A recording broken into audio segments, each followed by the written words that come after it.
Lá vem a costureira, a mulher trabalhadora e o povo do vestuário. E chegam cedo, não tem hora de parar, porque a vida é muito dura e é baixo o salário. E tem patrão que só pensa em produção e não quer reclamação, nunca fala em registrar. Mas nossa gente com isso não está contente, pois quer tudo diferente e por isso vai lutar. O sindicato é quem procura a solução, defendendo o empregado da ganância do patrão. O sindicato é quem procura a solução. Programa Vestuário em Foco. Hoje a gente só veio trazer informação para vocês de que a campanha salarial está em andamento. Já entregamos a pauta de reivindicação.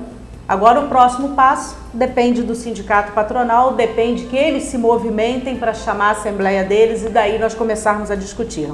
Mas, enquanto isso, os professores já estão em discussão, já estão na luta e hoje o nosso convidado especial é o professor Sidney, que é o representante do CEP em Nova Friburgo, que vai estar aqui no nosso programa trazendo diversos esclarecimentos para todos vocês, que eu sei que a maioria das nossas trabalhadoras tem seus filhos em colégios públicos e que estão apreensivas, estão perguntando, querendo saber detalhes sobre essa paralisação. E aí a palavra é sua, Sidney. Olá. Olá, muito obrigado mais uma vez por essa oportunidade de a gente poder dialogar. Nesse caso, um assunto mais focado na educação. A gente sempre está debatendo outros assuntos de interesse da classe trabalhadora. Nós estamos em greve, é uma coisa que a gente não gosta de fazer. Os trabalhadores, pode perguntar para qualquer trabalhador se gosta de fazer greve, não gosta de fazer greve. Greve é um direito, isso é preciso saber, está previsto na lei maior desse país. E é um instrumento que a gente usa em último caso. A gente procura se está num processo de negociação, né? Normalmente é assim. Nós entregamos também a nossa pauta de reivindicações para o governo. O governo está usando uma série de desculpas, com descaso com as reivindicações da categoria, e por conta disso, em assembleia, a categoria decidiu entrar em greve. As razões são muitas as razões. Eu dialogando com a sua base, inclusive de costureira, que tem filho na rede municipal e rede estadual, se, por exemplo, você, companheiro, aceitaria ter seu 13º parcelado em 5 vezes, se você aceitaria ficar 2 anos sem reajuste. Imagina se a Luzia vai deixar isso acontecer, né? O governador, nós não tivemos reajuste no ano passado, não vamos ter esse ano, ou seja, 20, quando a gente brinca, não devia brincar, mas a gente brinca, são 24 suaves prestações de 0%.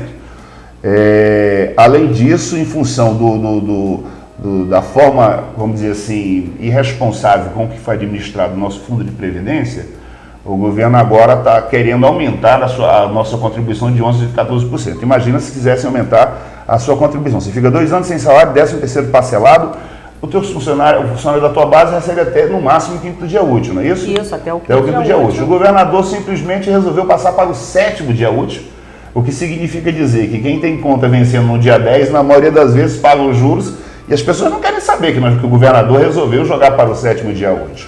Além disso, problemas que envolvem educação. Aqui em Friburgo, para você ter uma ideia, o governo do estado pagou a conta de uma empresa privada de luz, de uma empresa ligada ao transporte que já tinha sido privatizada, ou seja, não pertence mais ao estado, não é responsabilidade do estado. E o governo, diante das reclamações, pagou a conta no mesmo dia em que estavam cortando a luz, a empresa fornecedora de energia de Nova Friburgo estava cortando a luz das escolas aqui. Então, que contradição, né? Um governo que disse que não tem dinheiro, paga a conta de uma empresa privada e a conta da escola do filho dos trabalhadores vai sendo cortada, o que demonstra, infelizmente para nós, que o discurso de educação de qualidade, de saúde, de qualidade, não passa de projeto de palavra, como a gente gosta de dizer, mas que a população precisa ser informada, né? Porque está problemático. Eles resolveram terceirizar o que a gente chama de serviço de apoio, pessoal da limpeza, pessoal de cozinha, portaria, e como os funcionários dessas empresas estão há 3 meses sem receber salário, também desistiram, né?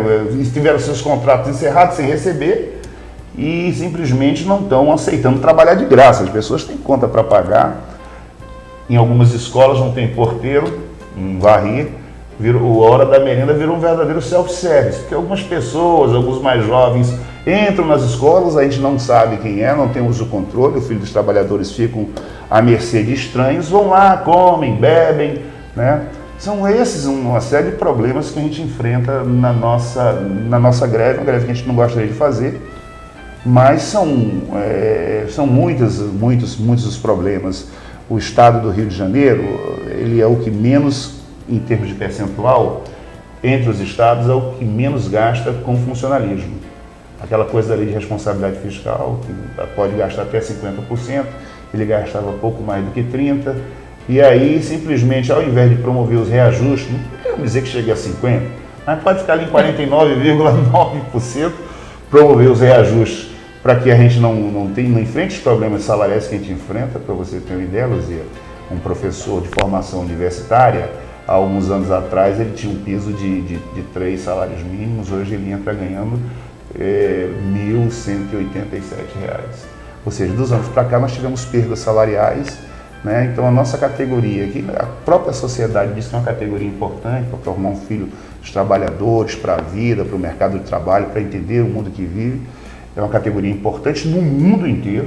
Infelizmente, no Brasil e aqui no Rio de Janeiro, os educadores só falam isso nas épocas das eleições, provavelmente nessa agora, de para prefeito também vão estar falando isso, mas no final das contas tratam com descaso.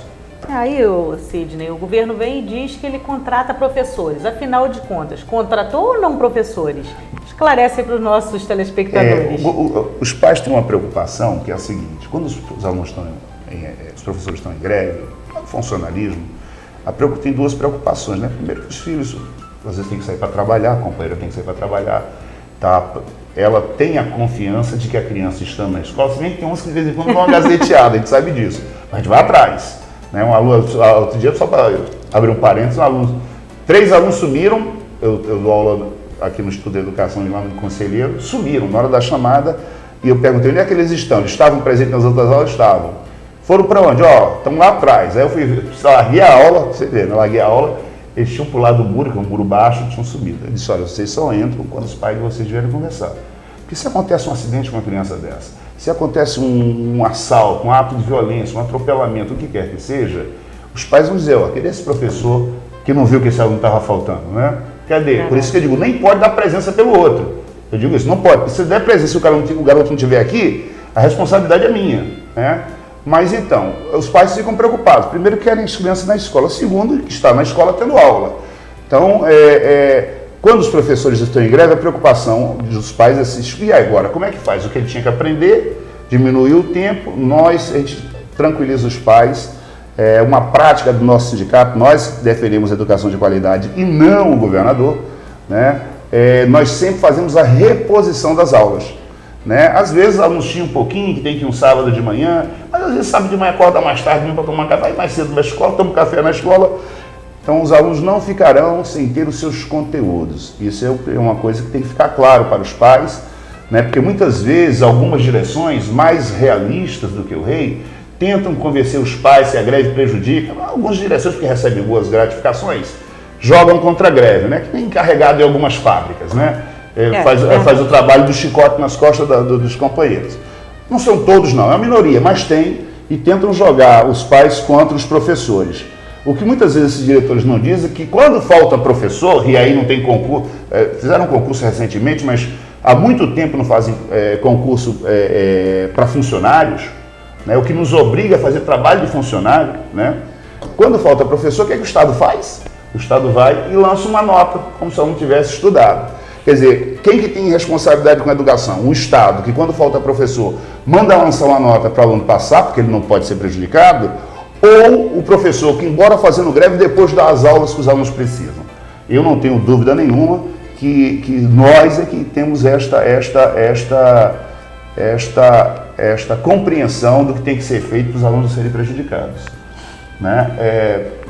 Com relação a funcionários, faltam funcionários, eu acabei de dizer aqui, falta porteiro nas escolas, faltam merendeiros, o governo entrou numa lógica de contratar empresas que muitas vezes chegam no final do ano, os companheiros que são terceirizados não têm a certeza de que vão receber 13º, se terão seus contratos renovados, trabalham sob estresse, um trabalho que realmente é complicado, uma cozinheira, um trabalho insalubre, pegar um panelão daquele de feijão, um panelão daquele de arroz, botar a mão na água quente, são companheiras que nós consideramos que fazem parte do processo de educação, porque não educa apenas quem está dentro de sala de aula, educa também o companheiro que está na portaria que pede para não correr, a companheira da limpeza que pede para não jogar papel no chão, a companheira cozinheira que diz que não é para estragar a comida, está todo mundo educando. Então a gente considera, inclusive o pessoal de apoio, como sendo educadores. Por isso que o nosso sindicato não é de professores, é sindicato dos profissionais da educação do Estado do Rio de Janeiro.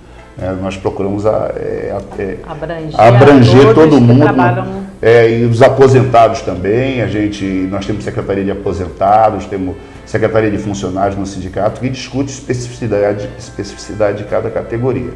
Então, a nossa pauta de reivindicação para o governo, primeiro, você que além de, você também é advogado, você sabe muito bem disso, o que acontece? Pela Constituição, todo trabalhador faz jus a um reajuste depois de 365 dias de trabalho. Ou seja, você está em campanha salarial porque já se passou um período de um ano e tem que ter reajuste. Aí o governo nos disse que não vai ter reajuste nenhum por 2 anos. Engraçado que em outras categorias ele deu reajuste. Em outras categorias, por exemplo, ele não pagou no 7º dia útil, ele pagou agora dia 19, que passou, por exemplo, do judiciário. O pessoal do judiciário, da lei, os funcionários, que não são só juízes, aquele pessoal que trabalha em cartório, os cartórios estaduais são funcionários, esses todos pagaram dia 29. Porque não é só, isso aqui precisa ficar claro, uma luta só dos professores. É uma luta de todo o funcionalismo. Nós temos, inclusive, um MUSP, que é um movimento unificados dos servidores públicos do Estado. Nessa coisa tem o pessoal da segurança, tem o pessoal dos tribunais, tem o pessoal da saúde, tem o pessoal da educação, porque estamos todos no mesmo barco, né? Se você entra num posto de saúde do Estado, você vê que falta médico, falta remédio, você chega na escola, o professor chega no primeiro dia de aula para trabalhar, você não tem, hoje, antigamente era giz, agora é pilô, você não tem, você vai no banheiro, não tem papel higiênico, às vezes eu tenho uma porta quebrada, um ano se encerrou com uma porta quebrada, um ano se inicia com uma porta quebrada, um portão quebrado, escola nascer no mato, lixo às vezes de algumas portas de escola, rato correndo para um lado e para o outro, e o governo faz uma bela propaganda dizendo, né, a propaganda é exatamente para isso, é para tentar convencer a você de uma coisa que muitas vezes você não acredita, né, dizendo que está tudo bem. Não está bem não, o senhor Pezão sabe que não está bem, tanto não está bem que nesta greve os próprios alunos que vivem a realidade do dia a dia estão apoiando os professores, os próprios alunos. Hoje nós vamos estar visitando alguns municípios do interior, porque o CEP cobre alguns municípios, vamos para Cordeiro, amanhã Cantagalo, depois Bom Jardim, Carmo, tem que ir a Trajano, e nós somos poucos diretores, porque a despeito do que as pessoas imaginam, nós somos diretores, mas estamos em sala de aula também, né? A nossa categoria tem essa especificidade, diferente de outras categorias. Eu sou coordenador, junto com outros companheiros da direção, somos poucos diretores, mas a categoria tem nos ajudado muito. Onde a gente chega, nós estamos sendo bem recebidos e convidamos os pais que têm alunos nas escolas estaduais para comparecer às reuniões, para conversar diretamente com os professores, né, para conhecerem a realidade da escola, né, e inclusive para entender, colocar suas queixas, mas conhecer o espaço da escola e entender o que está exatamente acontecendo. Ir à escola é importante, a gente sabe que os companheiros trabalham, final da jornada, desculpem, estão cansadas, querem ir para casa, às vezes ainda tem uma dupla jornada de trabalho, eu estava vendo cartaz aqui do 8 de março, aqui, né, as mulheres são, acho que não sei o que seria do mundo sem as mulheres, né, porque além de serem, vamos dizer, a portadora da reprodução da espécie humana, embora se faça um laboratório, mas são as portadoras do que perpetua a nossa espécie humana, são companheiras, são as que cuidam muitas vezes, a gente tem que admitir isso, dos filhos, do que nós, além da dupla jornada de trabalho, porque hoje tem que sair para trabalhar, para ajudar na renda, porque infelizmente no país disseram que estava crescendo, mas houve concentração de renda. A companhia tem que ajudar na renda familiar, trabalha, ainda chega em casa, ainda tem que cumprir tarefa, às vezes, do marido que vai, sequer leva uma toalha na hora que vai tomar um banho. Aí também é demais, né? Mas nós estamos chegando ao momento do nosso intervalo, professor Sidney. E a gente vai ao intervalo rapidinho e voltamos com o professor, que eu sei que ele ainda tem muita informação para passar para vocês que estão aguardando. Então, fiquem conosco. Lá vem a costureira, a mulher trabalhadora e o povo do vestuário. E chegam cedo, não tem hora de parar, porque a vida é muito dura e é baixo o salário. E tem patrão que só pensa em produção e não quer reclamação, nunca fala em registrar. Mas nossa gente com isso não está contente, pois quer tudo diferente e por isso vai lutar. O sindicato é quem procura a solução, defendendo o empregado da ganância do patrão. O sindicato é quem procura a solução. Sendo sócio do sindicato, você poderá desfrutar dos benefícios que ele oferece.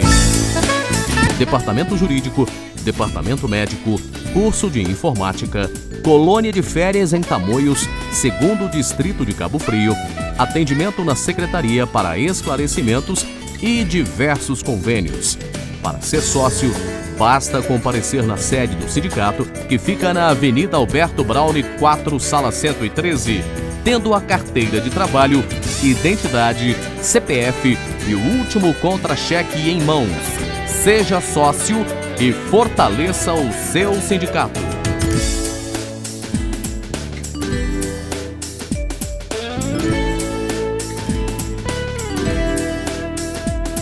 Lá vem a costureira, a mulher trabalhadora e o povo do vestuário. E chegam cedo, não tem hora de parar, porque a vida é muito dura e é baixo o salário. E tem patrão que só pensa em produção e não quer reclamação, nunca fala em registrar. Mas nossa gente com isso não está contente, pois quer tudo diferente e por isso vai lutar. O sindicato é quem procura a solução, defendendo o empregado da ganância do patrão. O sindicato é quem procura a solução. Retornando o programa Vestuário em Foco, estamos com o professor Sidney, representante do CEP em Nova Friburgo, falando para vocês, esclarecendo um pouco sobre a greve, que às vezes a gente escuta alguém reclamando, poxa, a greve vai prejudicar nossos filhos. Então ele já deixou aqui bem claro no primeiro bloco que isso não vai acontecer, que as aulas serão repostas e a gente tem que realmente acompanhar, apoiar a greve dos professores, porque é muita mentira que a gente vem vendo durante todo o período, quando o governador vem dizendo que a escola está estruturada, que contratou mais professores, que fez isso e fez aquilo, e na realidade a gente não vê que é isso que está acontecendo. Então, professor, a palavra é sua para continuar esclarecendo ao pessoal que em relação à reposição das aulas, você já esclareceu que vão ser repostas. Isso. Né? Em relação ao concurso, que na realidade não foram contratadas pessoas necessárias, né, através de concurso, contratam como por uma firma terceirizada para ficar como uma barganha política. Aí, se não votar em mim, você está na rua. Isso aconteceu, professor, com meu filho. Ele trabalhou na área de informática no Feliciano Costa. Na escola em que você é professor. Então ele ficou lá por 2 anos. Teve a eleição, simplesmente foi chamado, vai apoiar determinado candidato. Falei assim, eu não gosto de política, então tchau. Exatamente. Aí ele falou assim, não, eu prefiro não me envolver na política, não se envolve e está na rua. Então é isso que eles fazem, gente. Quando a gente aqui briga, em diversos programas nossos, nós mostramos para vocês que nós fomos para a passeata em Brasília, nós fomos fazer lobby com os deputados, né? Vamos ainda retornar, falar com os senadores se isso retornar em pauta, que por enquanto tá no cantinho lá esperando a hora certa que eles querem colocar, porque eles não esqueceram não, os deputados e senadores, os grandes empresários, eles querem que a terceirização passe. Mas na área pública já vem acontecendo e é para isso, é para barganharem mesmo. Você vai estar trabalhando enquanto eu estiver no poder. Se o meu grupo sair, você também sai. é para te obrigar a ficar votando nesses sem vergonhas que estão por aí no poder, cada vez mais massacrando a gente. Quando a gente diz que a gente tem que ter muito cuidado em quem a gente vota, é por causa disso. Porque na hora que o cidadão está com poder, com a caneta na mão, às vezes ele comete um crime muito maior do que aquele que está com a arma. Porque com uma canetada ele mata muito mais pessoas, quando às vezes deixa de comprar uma medicação que é necessária, quando deixa de contratar uns médicos que são necessários, quando às vezes fica acabando com a educação dos nossos filhos. Então eles são muito mais criminosos às vezes do que aquele que está com uma arma. Mas, professor, eu falo demais, é outro programa, é para você, o programa é para que você esclareça o nosso público sobre o motivo da paralisação dos professores e já sabendo de antemão que tem total apoio do Sindicato dos Trabalhadores Vestuários. Não sei se a maioria das pessoas sabe, eu acho que eu já ouvi falando aqui no programa, existe na Friburgo um fórum sindical e popular que reúne os sindicatos e reúne também associações de moradores, diversas entidades civil que lutam por melhor qualidade de vida, melhores condições de trabalho. E nós estivemos conversando com esses companheiros dirigentes sindicais, explicando exatamente isso, que os filhos, pessoal, o filho dos metalúrgicos, o filho do pessoal dos têxteis, o filho do pessoal do vestuário, dos hoteleiros, né, uma série de categorias, tem uma boa parte dos seus filhos nas escolas públicas, né, e que a gente queria conversar com eles, inclusive para que eles nos ajudem a levar, inclusive nos locais de trabalho, a carta de esclarecimento dos motivos da greve, né, dos motivos da greve. E os companheiros atenderam, infelizmente a gente não está com muito material, mas em algum momento a gente gostaria primeiro que essa greve fosse curta, para não gerar prejuízo maior, né? Mas a gente quer lutar pela que a gente considera educação de qualidade. A educação de qualidade não é só ter um bom professor, né?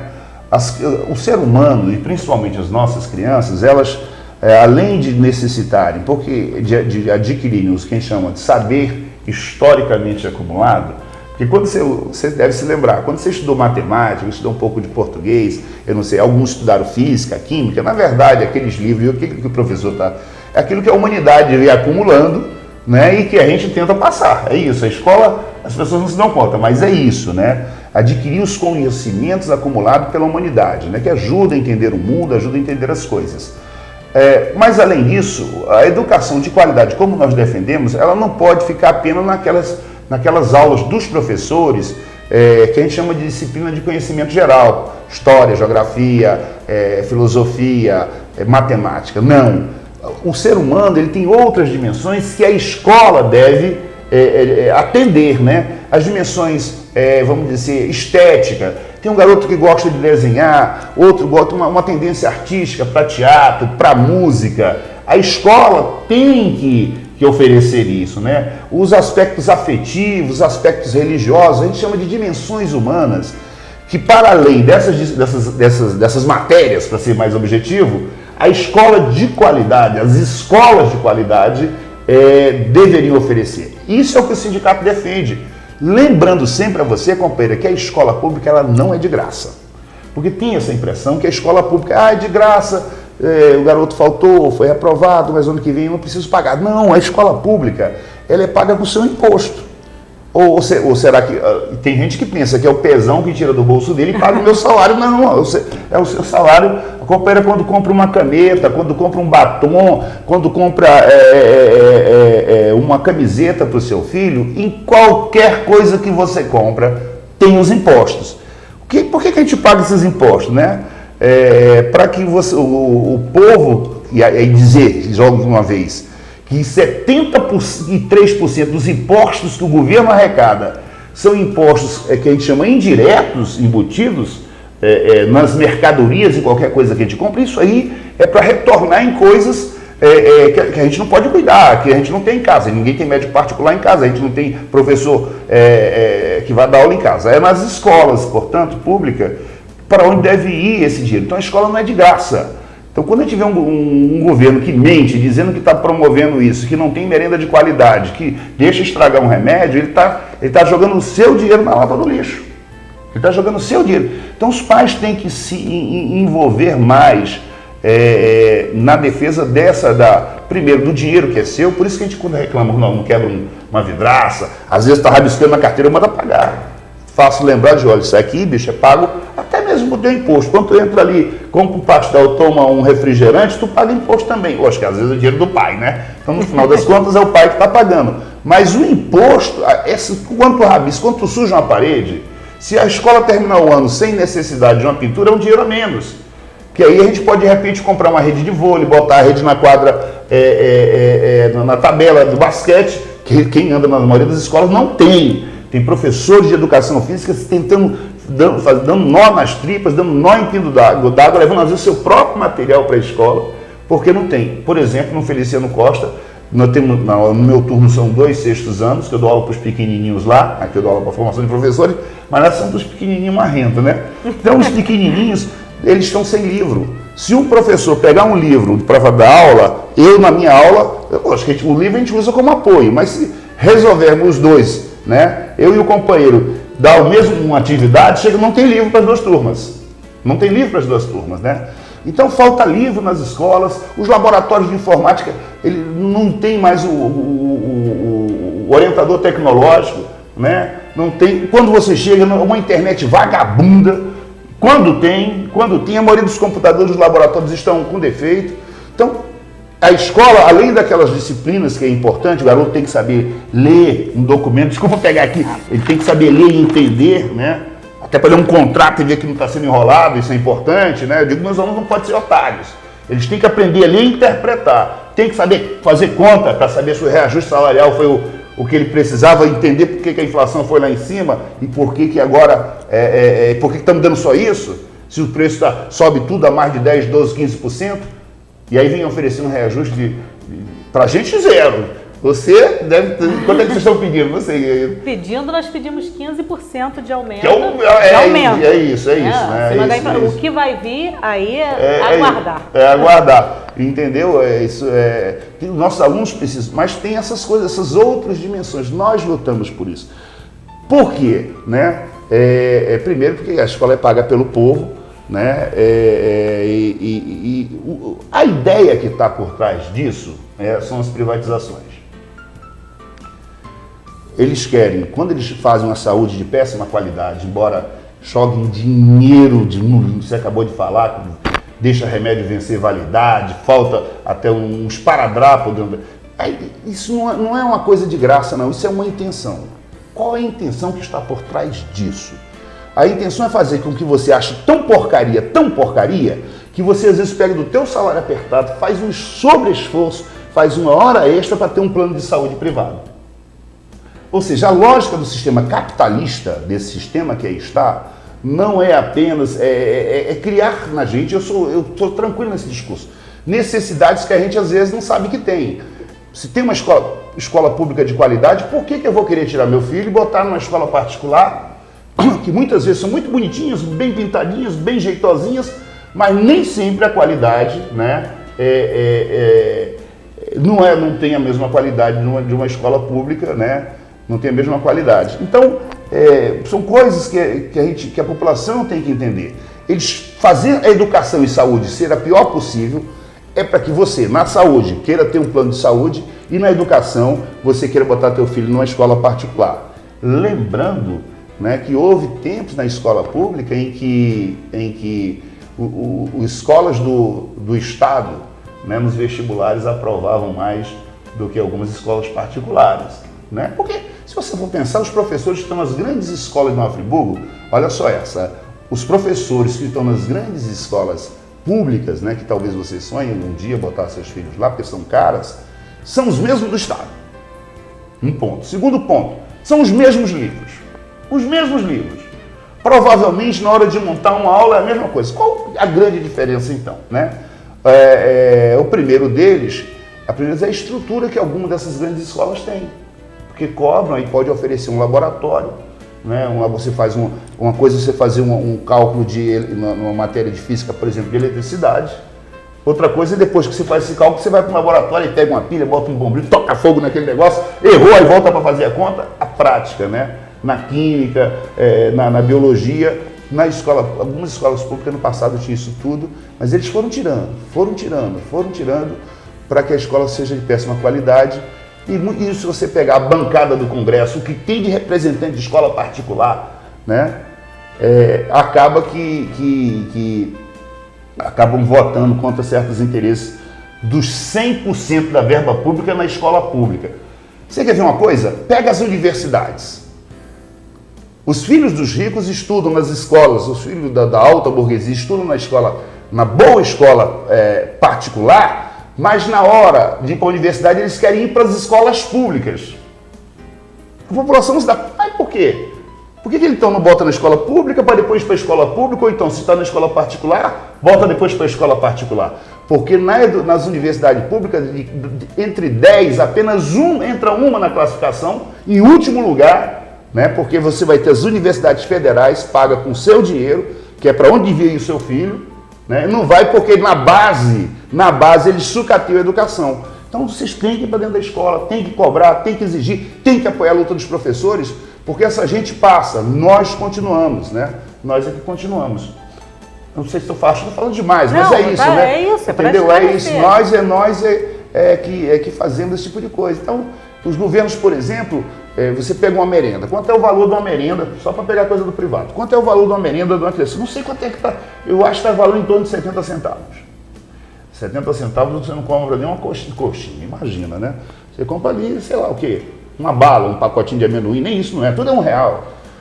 Mas vocês reparem, vai nas escolas para você ver o esforço das cozinheiras, de algumas das direções de um modo geral, para botar uma merenda de qualidade, uma merenda quente. Tem dia que é um boizinho ralado com arroz e feijão e um tomatinho, mas tem dia que é carne com a jardineira, tem dia que tem um peixinho, entendeu? É um esforço que é feito. Isso custa 70 centavos. O governo diz que não, que eu vou melhorar a merenda, eu acho que pode ser melhor, aí vamos fazer o seguinte, vamos contratar uma empresa, aí sempre tem uma empresa para contratar, que vai fornecer uma espécie de quentinha, não aquela que acho que pegava mal, aquela mais ajeitosinha.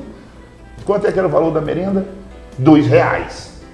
Você imagina, de 7 para 2, olha a margem que tem nisso aí, né? Puxa, imagina, a mesma coisa dos kits escolar. Eu não sei, esse ano eu não atentei para isso, mas às vezes no começo do ano, eles entregam um kit, aí vem 2 cadernos, um lápis, uma borracha, uma tesoura, uma régua, um apontador. Aí você vê, aí o governo ganhou a licitação tantos milhões.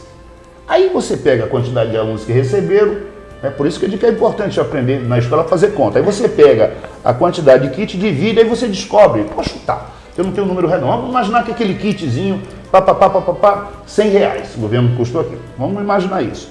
Aí você pega o mesmo kit, que tem professora que faz isso, pega o kit, distribui e faz na papelaria do teu bairro, que vende no varejo, aí diz quanto é que custa esse caderno, quanto custa isso, aí a pessoa faz a conta, mas por que o Estado comprou 3 vezes mais caro e aqui eu estou construindo porque teve o frete. Você imagina você comprar para 100, 200, 1000 alunos? Rapaz, qualquer... É o poder da caneta, professor. É isso, né? É exatamente isso. Qualquer atacadista vai dar isso num preço maravilhoso e vai entregar até na casa do aluno.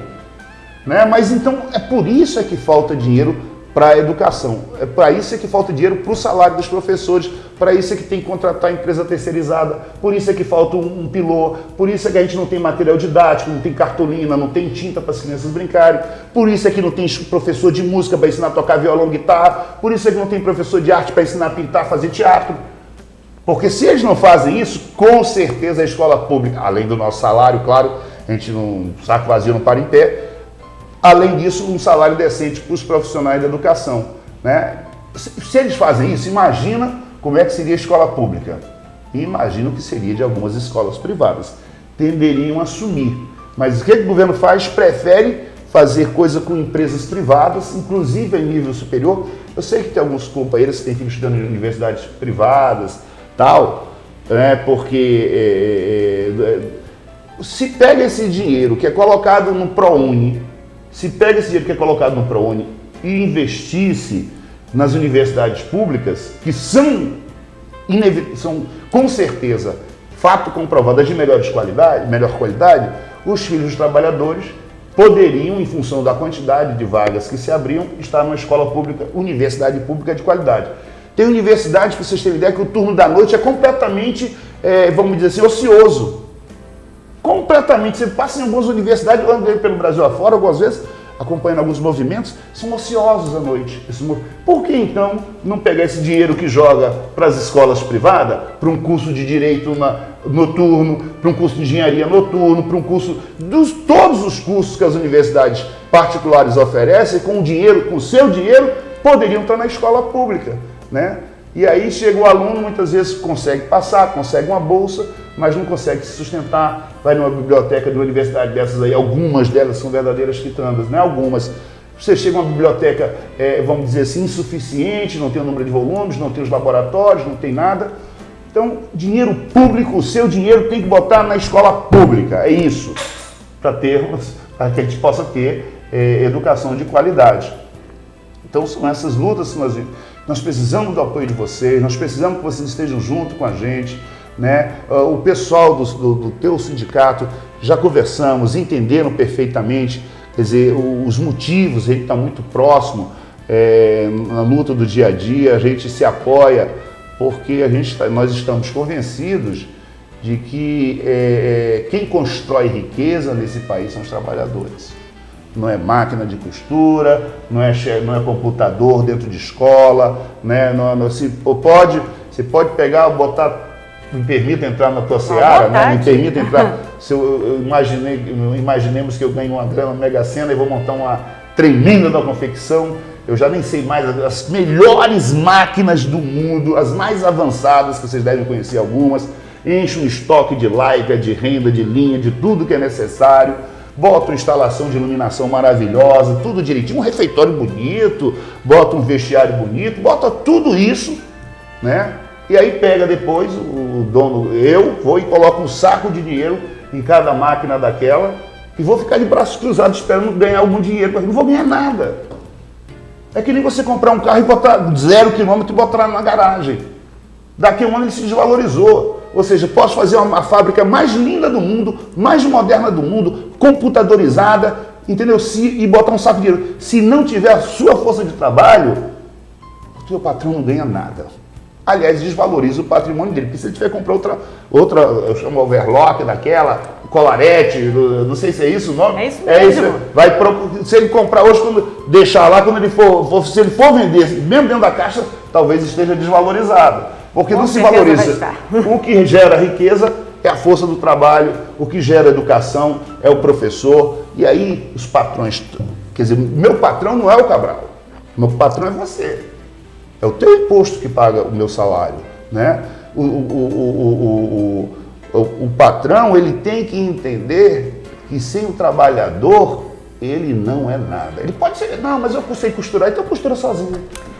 Pois é, Sidney, você tem toda a razão. Mas nosso programa ele é bem curto, está chegando ao final e eu não quero deixar passar esse programa sem fazer uma singela homenagem a todas as mulheres que são guerreiras. Nós sabemos de toda a responsabilidade que uma mulher tem, não só no seu trabalho, dentro da sua casa, cuidando da sua família. E eu sei que você quer passar um poemazinho, uma mensagem curtinha, por favor. Dia das Mulheres, lembrar que é Dia Internacional da Luta das Mulheres, todos os direitos que as mulheres têm hoje não foram dados de graça, os direitos foram fruto de conquista de muita luta, como a Luzia também, que luta também em defesa dos direitos dos trabalhadores, vocês têm que estar junto com ela. O negócio é o seguinte, é um poeminha curto, eu chamo 8 de março, né, é o título do poema. Homenagem alguma será bastante, rosa nenhuma suficiente, melhor com elas lutar, amar, estar presente. Obrigada, professor.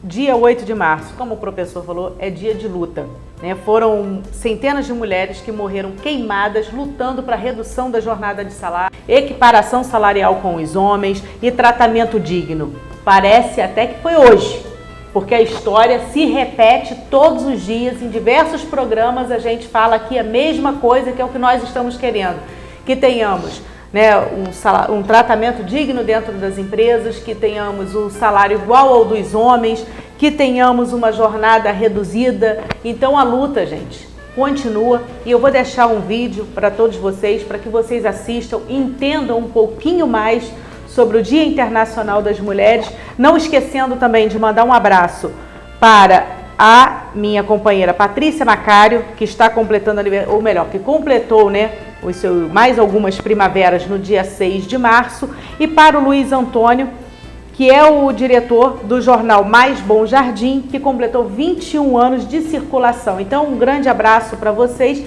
e assistam o vídeo, desejando a todos vocês, já direto, né, que vocês tenham uma excelente semana de trabalho e até o próximo programa, se Deus quiser. No dia 8 de março do ano de 1857, operárias de uma fábrica de tecidos, situada na cidade norte-americana de Nova York, fizeram uma grande greve.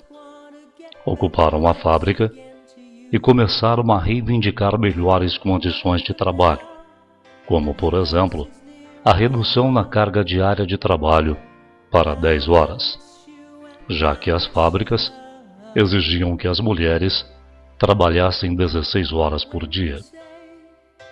Uma outra reivindicação das operárias era a equiparação de salários com os homens. Afinal, as mulheres chegavam a receber até 1/3 do salário de um homem para executar o mesmo tipo de trabalho. E as mulheres também reivindicavam o tratamento digno dentro do ambiente de trabalho. A manifestação foi reprimida com total violência. As mulheres foram trancadas dentro da fábrica, que foi incendiada.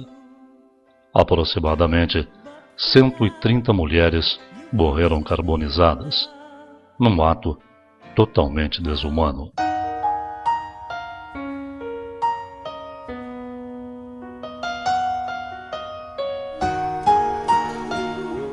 No ano de 1910, durante uma conferência na Dinamarca, ficou decidido que o 8 de março passaria a ser o Dia Internacional da Mulher, em homenagem às mulheres que morreram na fábrica em 1857. Porém, somente no ano de 1975, através de um decreto, a data foi oficializada pela ONU, a Organização das Nações Unidas. Ao ser criada esta data, não se pretendia apenas comemorar. Na maioria dos países, realizam-se conferências, debates e reuniões cujo objetivo é discutir o papel da mulher na sociedade atual. O esforço é para tentar diminuir e, quem sabe um dia, terminar com o preconceito e a desvalorização da mulher. Mesmo com todos os avanços, elas ainda sofrem, em muitos locais, com salários baixos, violência masculina, jornada excessiva de trabalho e desvantagens na carreira profissional. Maria, Maria, é um dom. Quanto ao Brasil, podemos dizer que o dia 24 de fevereiro de 1932 foi um marco na história da mulher brasileira. Nesta data, foi instituído o voto feminino. As mulheres conquistaram, depois de muitos anos de reivindicações e discussões, o direito de votar e serem eleitas para cargos no executivo e também no legislativo. Muitas coisas já foram conquistadas. O esforço é grande para tentar diminuir as diferenças, mas ainda há muito para ser modificado no transcorrer desta história. Maria, Maria, é um dom, uma certa magia, uma força que nos alerta, uma mulher que merece viver e amar como outra qualquer do planeta. Maria, Maria é o som, é a cor, é o suor, é uma dose mais forte, lenta, de uma gente que ri quando deve chorar e não. Lá vem a costureira, a mulher trabalhadora e o povo do vestuário e chegam cedo, não tem hora de parar, porque a vida é muito dura e é baixo o salário. E tem patrão que só pensa em produção e não quer reclamação, nunca fala em registrar. Mas nossa gente com isso não está contente, pois quer tudo diferente e por isso vai lutar. O sindicato é quem procura a solução, defendendo o empregado da ganância do patrão. O sindicato é quem procura a solução. Sendo sócio do sindicato, você poderá desfrutar dos benefícios que ele oferece. Departamento Jurídico, Departamento Médico, curso de Informática, colônia de férias em Tamoios, 2º Distrito de Cabo Frio, atendimento na Secretaria para esclarecimentos e diversos convênios. Para ser sócio, basta comparecer na sede do sindicato, que fica na Avenida Alberto Braune 4, Sala 113, tendo a carteira de trabalho, identidade, CPF e o último contra-cheque em mãos.